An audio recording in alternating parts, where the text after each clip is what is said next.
आप देख रहे हैं मुद्दा में बात कर रहे हैं मुस्लिम समुदाय की। वो गुहार लगा रहा है, कह रहा है मेरी आवाज सुनो, मेरे मुद्दों को पहचानो, हमारी जरूरतें पूरी करो। मेरे साथ जुड़े हुए हैं महमूद मदनी साहब भी। मदनी साहब, मैं एक सवाल जो आपसे पूछना चाहूंगा, आप कह रहे हैं कि सच्चर कमेटी की सिफारिशें लागू होनी चाहिए। क्या इसमें मैं ये भी मानूं कि आप आरक्षण की भी मांग कर रहे हैं कि मुस्लिम समुदाय को आरक्षण दिया जाए? ये तो एक लंबी डिबेट है, अभी इस शॉर्ट टाइम में नहीं, लेकिन ये कि सरकार को इसके ऊपर, जब सरकार को ये मालूम हो गया कि मुसलमान इस वक्त शेड्यूल कास्ट से भी ज्यादा नीचे हालत में पहुंच गए हैं, तो मुसलमानों को रिजर्वेशन क्यों नहीं दिया जाता? ये तरीका क्या होगा, किस तरह से दिया जाए, रास्ता क्या होगा, आप बता पाएंगे इसके बारे में? मुस्लिम एज मुस्लिम बैकवर्ड डिक्लेयर किया जाना चाहिए, और क्रीम लेयर को अलग करके, और बाकी जो ओबीसी वगैरह में पहले से हैं उनके लिए सेपरेट कोटा होना चाहिए। ये तरीका होना चाहिए। आरक्षण एक रास्ता निकलता है क्या? देखिए, अब जैसे महमूद साहब ने बात बतलाई, वो इनकम्प्लीट बात रह गई क्योंकि मुकम्मल नहीं कर पाएंगे। देखिए, यहां रिजर्वेशन के 3 पहलू हैं। पहला, रिजर्वेशन का जो पहलू है वो सबसे बड़ा, जिसमें जो दलित समाज हमारा जो है ना वो अफेक्टेड हुआ है आर्टिकल 341 के अंदर, वो शुरू से लेकर आखिर तक आपने उसके अंदर एक शक लगा दी, प्रोविजन लगा दिया कि provided they practice the Hindu religion. ये खत्म होना चाहिए। दलित तो दलित है, चाहे हिंदू है मुसलमान है। तरुण, आप सर हिला रहे हैं। बिल्कुल सरासर गलत बात है। दलित इसलिए माना जाता है क्योंकि हिंदू समाज की वर्ण व्यवस्था में माना गया कि उसके प्रति अस्पृश्यता का व्यवहार था। एंड सिख, उस ऐतिहासिक कारणों से। एंड सिख, देखिए, आप बीच में मत, नहीं, बीच में आप गलत बात करेंगे तो बोलना पड़ेगा ना। आप बताइए, सिख का क्या किया आपने, बुद्धिस्ट का क्या किया आपने? आप तो 100% गलत बोल रहे थे, फिर भी नहीं बोला। नहीं, गलत कहां बोल रहे हैं आप? बताइए ना, उसको करेक्ट कीजिए ना। आप बोलना चाहते हैं, आप बोलिए, क्यों नहीं बोल रहे आप? भैया बहस हो रही है। ठीक है जी।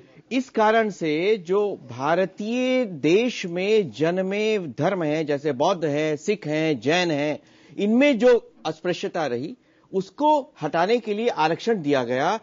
और मुस्लिम और ईसाई ये कहते हैं कि साहब हम तो समानता के मजहब हैं, हमारे यहां तो कोई भेदभाव होता नहीं है।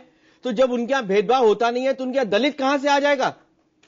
तो मतलब आरक्षण नहीं मिलना चाहिए? क्यों मिलना चाहिए? नहीं मिलना चाहिए। एक सेकेंड, मैं पिछली बात नहीं करना चाहता। 1947 के पहले मुसलमानों ने 25% हिंदुस्तान लेके 100% आरक्षण पाकिस्तान और बांग्लादेश में। ऑब्जेक्ट करता हूं। ठीक है, ये बिल्कुल यहां उनको आरक्षण क्यों देना चाहिए? नहीं, आप कह रहे हैं कि यहाँ पर जो मुसलमान रहे हैं वो हिंदुस्तानी नहीं है। बिल्कुल गलत नहीं, ये बहुत आपत्तिजनक बयान दे रहे हैं। He should withdraw it। ये लोग पूरे हिंदुस्तान में जहर लगाना चाह रहे हैं। हिंदुस्तान में कोई मतलब नहीं है इस बात का कहने का। मुसलमान जिम्मेदार नहीं है। ये तो आप बहुत आपत्तिजनक बयान दे रहे हैं। ये तो आपका आदमी कह चुका है मुसलमान जिम्मेदार नहीं है।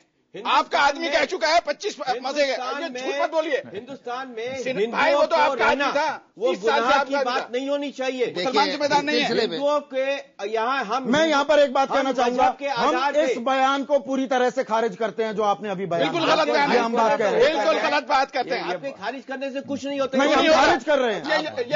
ये मुद्दा के अंदर हम इस बात को खारिज कर रहे हैं। चौधरी साहब, ये यशवंत सिन्हा को बाहर निकाल देंगे, आपको भी निकाल देंगे। ये वो हर आदमी जो सच्चाई बोलेगा उसको बाहर निकाल देंगे ये लोग।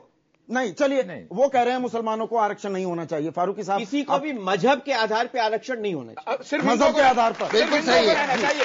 सिर्फ हिंदुओं को रहना चाहिए मजहब की बुनियाद के ऊपर। बाकी मुसलमान को और क्रिश्चियन को नहीं मिलना चाहिए, हिंदू को जरूर मिलना चाहिए। जो लोग के मजहब की बुनियाद पर इस मुल्क के अंदर इख्तलाफ करते थे वो पाकिस्तान ले चुके हैं। जमीयत उलमा हिंद सारी दुनिया जानती है। और यहां पे रहने वाले जो मुसलमान हैं उन्होंने उस वक्त भी उसकी मुखालफत की, आज भी करते हैं और आइंदा भी करेंगे।